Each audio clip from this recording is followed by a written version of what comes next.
Gentlemen, let's talk about something critical, often misunderstood, and rarely handled with precision: disrespect. Specifically from someone you're emotionally invested in. This isn't about control or ego. It's about neurochemical balance, self-regulation, and enforcing standards that allow mutual respect and growth. You can't build a future with someone who erodes your present. Let's break it down into 6 key actions. Disrespect doesn't always come in the form of loud words or direct insults. More often, it arrives quietly through tone, body language, or behavior that slowly chips away at your sense of value in a relationship. The first key to handling a woman who doesn't respect you is developing the ability to recognize it before it destabilizes your identity, confidence, and direction. The human brain is built to detect threat long before logic kicks in. When you're in a relationship where you're being subtly disrespected, your nervous system often knows before your mind does. You might feel tightness in your chest during conversations, or you walk away from an interaction feeling smaller, confused, or doubting yourself. These aren't just emotions, they're goose signals fleet. Your limbic system is telling you something is off. That uneasy feeling isn't paranoia or oversensitivity. It's feedback. Your body is often more honest than your thoughts. And if you learn to listen to it without immediately reacting, you gain clarity. Disrespect often shows up in subtle behaviors, repeated interruptions when you're speaking, dismissive comments said with a laugh but laced with condescension, sarcastic digs disguised as jokes. A lack of eye contact when you're being serious, or constant comparisons to other men, whether exes or celebrities or friends, that are meant to undermine rather than inspire. These behaviors may not be aggressive or overtly hostile, but they communicate one clear thing: I don't take you seriously. And if you brush these off consistently, you're not being tolerant. You're training your nervous system to tolerate disrespect. That comes at a cost. The problem is many men are conditioned to believe that being a good man means staying calm, staying agreeable, and not making a scene. That's true to a point. But if your idea of staying composed leads you to ignore or excuse repeated moments of being emotionally minimized, you're not being mature. You're being conditioned. There's a neurological consequence to these over time. Your baseline stress increases. Your cortisol remains elevated. You feel more anxious, less focused, more reactive in other parts of your life. That's not just psychology, that's biology. So how do you recognize disrespect early? You must train your awareness. Think about your interactions with her. After spending time together, do you feel more energized or drained? When you express opinions, do you feel heard, or do you find yourself second guessing whether you were too emotional, too demanding, or too much? Do your concerns get twisted into criticisms about your personality? These are clues. If you find yourself constantly having to explain the basic legitimacy of your emotions, you're not in a disagreement. You're being diminished. Language matters too. Pay attention to word choice. When someone uses phrases like "you always," "you never," or brings up past mistakes in moments unrelated to the present, they're not trying to understand you. They're trying to dominate the emotional framing. Disrespect is often about power, not always in a malicious way, but in a way that says, my needs, my timing, my comfort take priority. If that dynamic is consistent, it will erode your internal foundation. There's also behavioral disrespect, canceling last minute without consideration, withholding affection to punish, using silent treatment, or leveraging your vulnerabilities against you during arguments. These actions don't just affect the relationship, they affect your neuroplasticity. Your brain adapts to repeated exposure. If disrespect becomes normal, your brain begins to code it as safe, even if it's harmful. That's how men get stuck in relationships where they lose confidence, passion, and eventually a sense of purpose. It's critical to see these signs for what they are: early warning systems. The solution is not to explode or withdraw completely, but to sit with the discomfort, acknowledge it, and name it for what it is.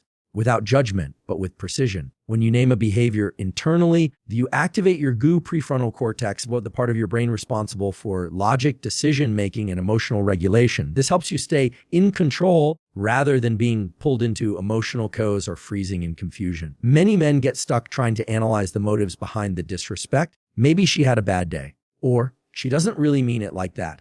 While empathy is important, overanalysis is avoidance. What matters more than intent is the impact of. If a woman's behavior consistently leaves you feeling small, anxious, or unsure of your value, that's not chemistry.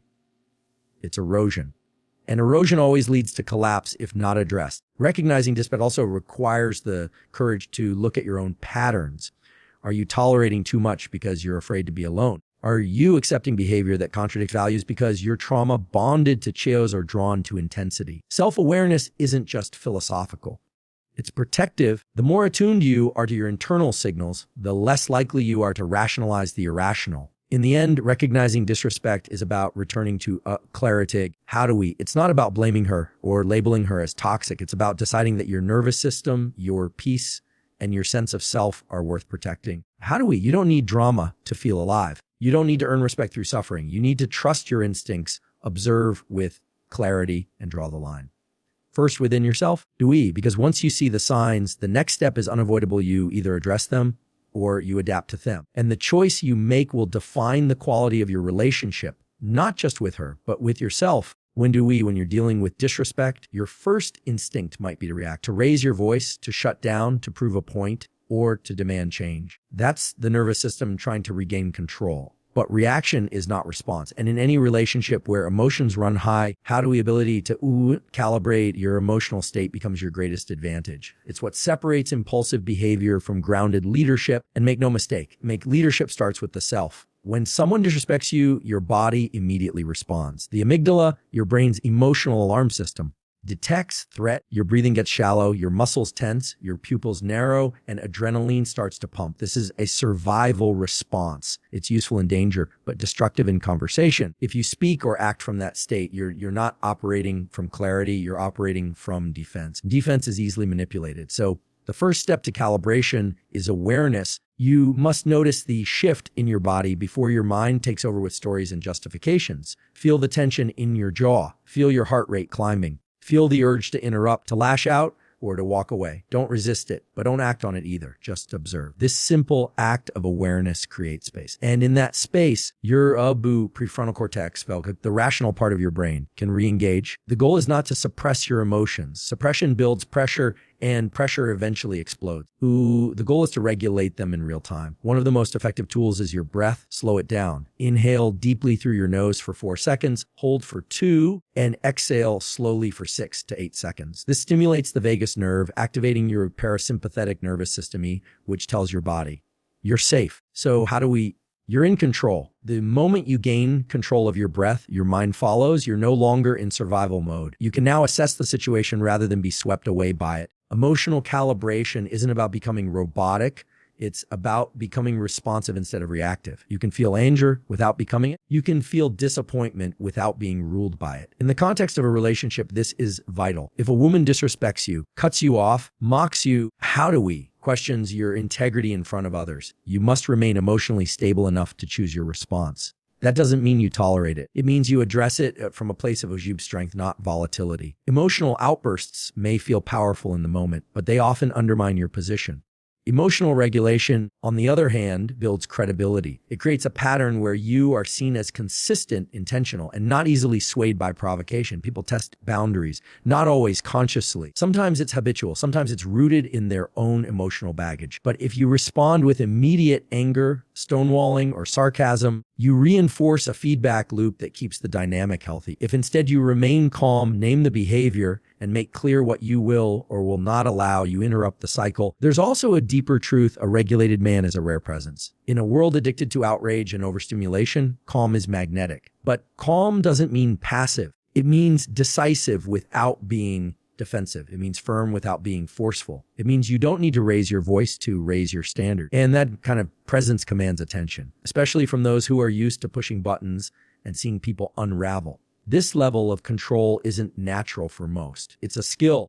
It requires repetition, and it often starts outside of conflict. You have to build a daily relationship with stillness, whether that's through breath work, meditation, cold exposure, or focused movement like resistance training. Anything that strengthens your connection between mind and body gives you more leverage when tension arises.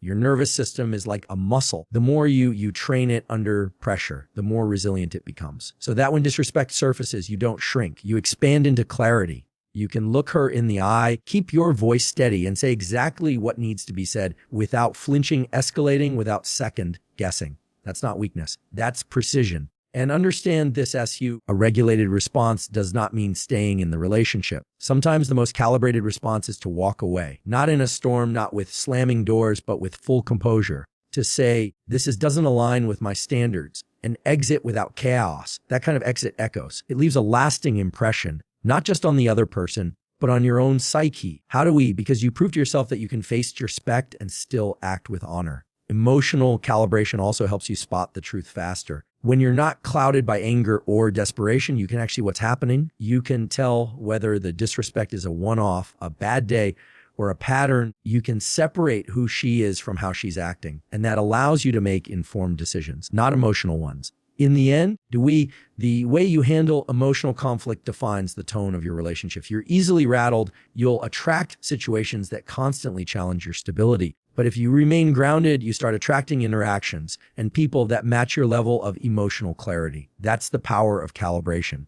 Not to control others, but to lead yourself, no matter the storm. Every relationship, whether romantic, professional, or personal, is governed by boundaries. They are not walls to keep people out, but frameworks that define what is acceptable and what is not. Without clear, non-negotiable boundaries, you leave your sense of self open to distortion, manipulation, and erosion, especially when dealing with a woman who doesn't respect you.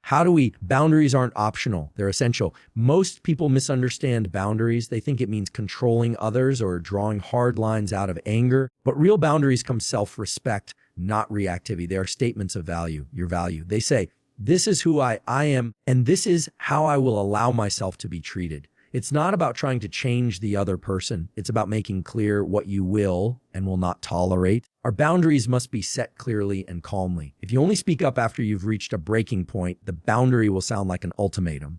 Instead, your boundary should be communicated when you are calm, clear, and confident. For example, if you're being disrespected through sarcasm, undermining comments, or emotional manipulation, you don't wait until you're boiling over. You say, I'm not okay with being spoken to like that. If it continues, I will disengage from the conversation. Direct, measured, unmistakable. This isn't about being harsh. It's about being precise, because unclear communication leads to unclear behavior. If you let small violations slide, you unintentionally teach people that your standards are flexible, and what you tolerate, you train. Disrespect doesn't usually begin with betrayal or loud insults. It starts with eye rolls, lateness, subtle put-downs, and inconsistent effort. When you say nothing, those behaviors multiply. But setting a boundary isn't just about saying it. It's about enforcing it. The nervous system learns through consistency. If you say you won't tolerate being insulted, but you stay in the room and keep engaging when it happens, your actions contradict your words. That inconsistency sends a confusing message not only to her, but to your own brain. Over time, your self-trust erodes. And when you can't trust yourself to follow through, your confidence suffers, not because of the other person, but because your internal alignment is broken. To set effective boundaries, you must first know what your non-negotiables are. These are not based on pride or ego. They are based on your core values. What do you need in a relationship to feel safe, respected, and empowered? Is it honesty, emotional presence, kindness during conflict? Whatever those are, define them clearly for yourself. Because if you're vague internally, you'll be vague externally, and vagueness invites chaos. Boundaries should not be weaponized. They're not threats. They are commitments to yourself. When you say, if this behavior continues, I will take space, you must be prepared to follow through without drama. That follow through is what trains your nervous system to stay strong under pressure. It also signals to others that you take yourself seriously. And people tend to match the level of seriousness you apply to your own life. When a woman consistently tests your boundaries, especially after you've communicated them, she's not just challenging the rules, she's challenging your resolve. That's when many men falter. They confuse empathy with tolerance. They rationalize the behavior. She's just emotional. Maybe I'm overreacting, or it'll get better. That internal negotiation becomes a slow collapse. Each time you bend, you lose a piece of your integrity. Not all at once, but inch by inch. And eventually you become a version of yourself that tolerates what once would have made you walk away. Boundaries also require emotional neutrality. If you need someone to obey your boundary to feel okay, then you're not setting a boundary. You're trying to control. A real boundary comes from the mindset of, this is what I require, and I am prepared to remove myself if it is not met. That's it. No begging, no endless debates, just clarity and action. The most powerful boundaries are the ones you don't need to repeat. When you set them clearly and act on them consistently, people learn quickly. And if someone continues to violate them, it tells you something crucial. They are not compatible with your values. That doesn't mean they're a bad person. So it just means they're not right for the relationship you're trying to build. And the sooner you recognize that, the less damage you'll take in the long run. Setting non-negotiable boundaries also has a ripple effect on the rest of your life. When you enforce standards in your personal life, you become more disciplined professionally. You become clearer in your friendships. Your internal compass sharpens. You stop wasting energy managing drama, and you start using that energy to build, create, and lead. In the end, boundaries aren't about keeping people in line. They're about keeping yourself in alignment. They protect your peace, your time, and your energy. And the right people won't resent your boundaries. They'll respect them, because people who are capable of real connection understand that healthy relationships are built on mutual respect, not emotional guessing games. You teach people how to treat you by you allow what you stop and what you reinforce. If you want respect, you must first model it for yourself. Set the boundary, stand on it, and let the rest sort itself out. When a man forgets his mission, he becomes reactive to everything around him, especially in relationships. He starts adjusting his thoughts, his energy, and even his values to maintain emotional peace rather than standing firm in his purpose. And when that happens, he's no longer leading his life. He's surviving it. To handle any relationship dynamic, especially one where respect is lacking, you must be deeply rooted in something larger than the relationship itself. That root is your mission. Your mission is not just your job. It's not your status, your paycheck, or your titles. Your mission is your purpose, your reason for waking up, your contribution to the world, your long-term vision that gives direction to your days. It's the thing that would still matter even if no one clapped for you, supported you, or even noticed. When a man is anchored in this, he becomes unshakable. When he's not, he becomes vulnerable to anything that promises validation or comfort. In relationships, especially romantic ones, it's easy to drift. In the beginning, the intensity of attraction, affection, and connection can feel like a mission in itself. You begin to orbit the relationship, giving it your focus, your time, and your emotional bandwidth. But if you lose sight of who you were before it started, your goals, your discipline, your sense of direction, you begin to trade identity for intimacy. And that's when then disrespect becomes not only possible, but predictable. Women are incredibly perceptive to purpose. Even if it's unspoken, they can feel when a man is clear about where he's going and when he's not. A man anchored in his mission is less likely to be manipulated or swayed because his decisions are based on long-term vision, not short-term emotion when he's tested. By conflict, disrespect, or emotional turbulence, he doesn't crumble. He recalibrates and continues forward. That consistency creates trust, not just in others, but within himself. When you are deeply connected to your mission, you stop needing others to validate you. You no longer seek approval as a source of strength. Instead, your direction becomes your stabilizer. You don't ask, what should I do to keep the peace? You ask, what aligns with who I'm becoming? That shift in mindset changes the tone of every relationship you're in. You move from being passive and reactive to being intentional and directive. Staying anchored in your mission means you make decisions based on values, not moods. It means you can continue doing the work mentally, physically, spiritually, even when your relationship feels uncertain. You don't abandon your morning routine because of an argument. You don't skip the gym, forget your discipline, or cancel plans with yourself because your partner is upset. That doesn't make you cold. It makes you consistent. And consistency builds inner strength. The danger of losing your mission isn't always immediate. It happens slowly. Maybe you stop reading, stop training, stop building. You start making your partner's mood the compass for your day. And once that happens, your emotional state becomes externally regulated. If she's kind, you feel good.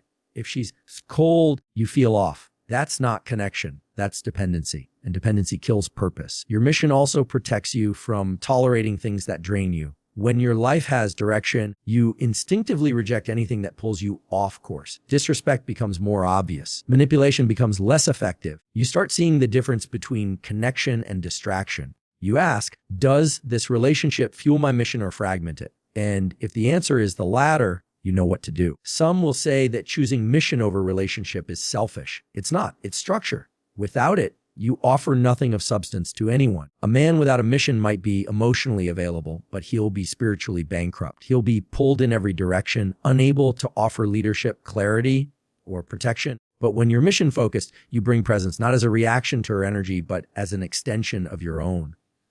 There's also a biological reality to this. When a man is aligned with his purpose, his brain operates differently. Dopamine, the neurotransmitter associated with motivation and reward, is no longer chasing fleeting pleasure. It's being released through progress, challenge, momentum. Your nervous system stabilizes. You become less anxious, more focused, more grounded. You move with rhythm and power. That presence is felt.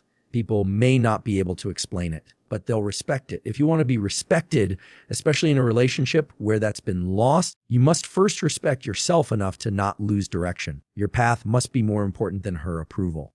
Your calling must be more urgent than her comfort. You're not here to be liked. You're here to become. And if she cannot or will not walk beside you as you move forward, that's her choice. Your job is not to drag her into your mission. Your job is to live it so fully that she either aligns with it or steps aside. When you stay anchored in your mission, you become the kind of man who be thrown off course by someone else's chaos. You listen, you care, but you don't bend to disorder. You build order within yourself. You honor your time. You keep your promises to yourself. And in doing so, you attract relationships that mirror your strength, not challenge it. So let others chase comfort. Let others lose themselves in someone else's moods.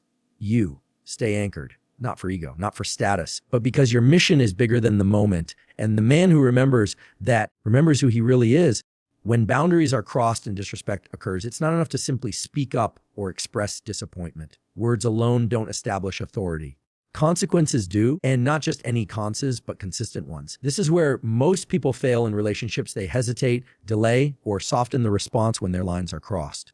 And in doing so, they train others to ignore their standards. If you want to be respected, especially by someone who's repeatedly disregarded your boundaries, then you must be willing to apply consequences with a calm consistency. Every time, consequences aren't about punishment. They're about cause and effect. If you put your hand on a hot stove, you get burned. That burn teaches you something you don't forget. The same principle applies to human behavior. When someone crosses a line and nothing happens, they assume there was no line. But when they cross it and experience a clear, calm, and predictable consequence, they start to recognize the limits of your tolerance and the seriousness of your standards. Consistency is what gives consequences power. Anyone can make a big declaration in the heat of the moment, I'm due, I'm done, this can't happen again, I won't tolerate this. But if those declarations are followed by an action, if you stay, engage, or compromise, then your words lose weight. Worse, you lose credibility with yourself because deep down, you know you didn't back yourself up. And that erodes your self-respect. When dealing with a woman who doesn't respect you, consequences are the boundaries reinforcement. Without them, boundaries are just suggestions. So when you say, if you continue to speak to me in that tone, I'm going to step away from the conversation, you must follow through without exception, without emotion. The more you do this, the more your nervous system learns that you can be counted on to protect yourself. You build trust with yourself, and that trust radiates in your presence. It's important that consequences are not reactive. They are not tantrums. They are not designed to hurt or provoke. They are predetermined responses rooted in your values. They say, this is how I move when my standards are violated, not because I want to punish you, but because I refuse to abandon myself. This level of clarity cuts through drama. It removes confusion, and over time, it reshapes the dynamic. People, consciously or not, test each other. They want to know what's real. When a woman sees that your actions align with your word, she may resist at first. She may push harder, but over time, she will feel the gravity of your consistency. She may adjust, rise to your level, or walk away. Any of those outcomes are acceptable because they're truthful. And truth, not comfort, is the foundation of a healthy connection. Applying consequences also creates emotional clarity. When you respond consistently, you eliminate the cycle of over-explaining, pleading, or hoping for change. You don't have to argue. You don't have to keep saying the same thing. You just act. And action speaks louder than all the explaining in the world. When someone sees that your energy shifts, that your time is withdrawn, that your engagement changes, they feel the shift. They understand even if they don't like it. One of the hardest parts of applying consequences is dealing with the emotional aftermath. There's often guilt, fear, or doubt. You may wonder, am I being too harsh? What if I lose this relationship? What if I'm overreacting? But these emotions aren't proof that you're wrong. They're proof that you're stepping into a version of yourself that refuses to live in denial. And that's always uncomfortable at first. To navigate that discomfort, return to your core values. Ask yourself, what kind of relationships am I committed to building? What kind of am I becoming? If someone consistently disrespects you and faces no consequence, how do then you are participating in the erosion of your own integrity? Consequences aren't about controlling others. They're about controlling the environment you allow yourself to exist in. The goal isn't perfection, it's alignment. Always respond perfectly. There may be times you hesitate, but the more you practice holding your line, the stronger your self-respect becomes. Over time, you develop a kind of quiet confidence a presence that says, without words, I take myself seriously. And that energy changes the room. It changes the relationship because people feel when you can't be pushed, guilted, or manipulated out of your standards. Also understand the right people will never fear your boundaries or your consequences. They will appreciate them because they know that clarity is rare. And clarity is safety. When someone knows where you stand, they don't have to guess, they don't have to test, they can meet you in that place of truth, or they can move on. Either way, you remain in control of your world. Consistency is the difference between a boundary and a pattern. Anyone can have a moment of strength, but only the man who applies that strength regularly shapes a reality that reflects his worth. So when the moment comes, when disrespect shows itself, when your boundary is challenged, pause, breathe, then act. Not to prove something to her, but to prove something to yourself. You are not here to convince anyone to treat you well. You are here to walk in such alignment with your values that those who don't treat you well simply find themselves outside of your circle. That's the real power. Not in changing others, but in choosing yourself over and over again with calm, with conviction, with consistency.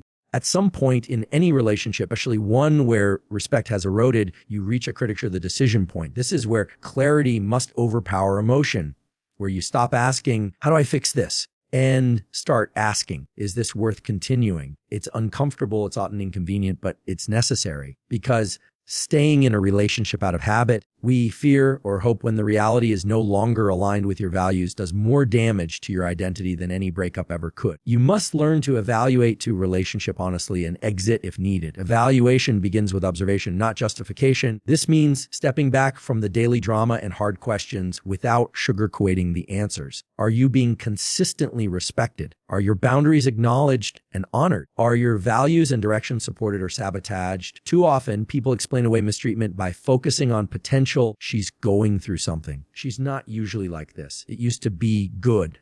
But potential is not reality. You cannot build a future on who someone might become. You have to assess them as they are now. And that assessment must be grounded in self-respect. If you've done the internal work, set clear boundaries, applied consistent consequences, a state aligned with your mission, then you've given the relationship the structure it needs to thrive. If after that disrespect continues, it's no longer about communication issues, it's about incompatibility. Not every relationship fails because someone is bad. Sometimes it's just a fundamental mismatch of values, maturity, or direction. The real mistake isn't in choosing someone who doesn't respect you. It's in staying once you know they don't. The longer you stay, the more you become conditioned to tolerate low standards. And that tolerance spreads into other areas of life. You start accepting less at work, with friends, and in your health routines. Your standards don't drop all at once. They slip gradually under the weight of emotional compromise. Exiting a relationship that lacks respect isn't about punishment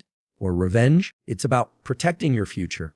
When you leave a situation that diminishes you, you reclaim time, energy, and focus that can be invested into things that actually build you. Staying, on the other hand, robs you of momentum. Every conversation becomes a negotiation. Every day feels like emotional roulette. You start living in reaction rather than creation. And leaving doesn't always require drama.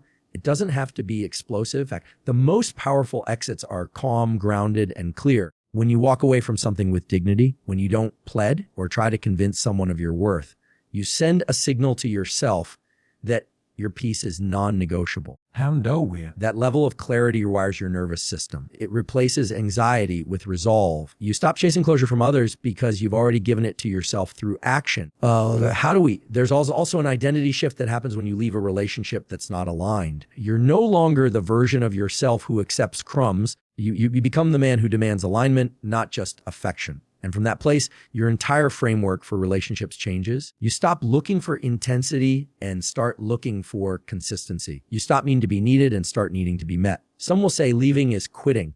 It's not. Quitting is when you give up without effort. Exiting is when you've evaluated with clarity, acted with integrity, and made the hard but necessary decision to protect your future. Quitting is emotional. Exiting is strategic. It's the mature, self-respecting response to a relationship that has proven itself incompatible with your vision. To get though, you must be brutally honest with yourself. Are you staying because you genuinely believe growth is possible? Or are you staying because you're afraid of starting over? Are you staying because you love who she is? Are you attached to who she was or who you wish she'd become? These are hard questions. But the longer you avoid them, the more of your life you surrender to a situation that isn't serving you. Sometimes the hardest part isn't the relationship ending, it's accepting that it never was what you hoped it would be. But that acceptance is freedom. Because once you see the truth, you stop fighting the reality. And when you stop fighting reality, you can start building a life rooted in truth. That's the foundation of real strength.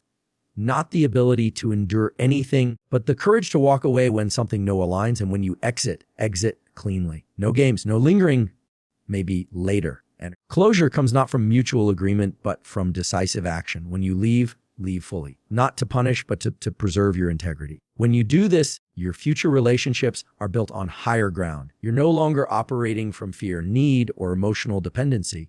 You're choosing connection from a place of power. Evaluate with honesty, exit with clarity. Your time, energy, and emotional bandwidth are your most valuable resources. Don't spend them trying to convince someone to see your worth. How do we spend them building a life where your worth is never in question? Because when you walk away from what isn't right, you create space for what is. And that space, that silence after the storm, is where your real strength starts to speak.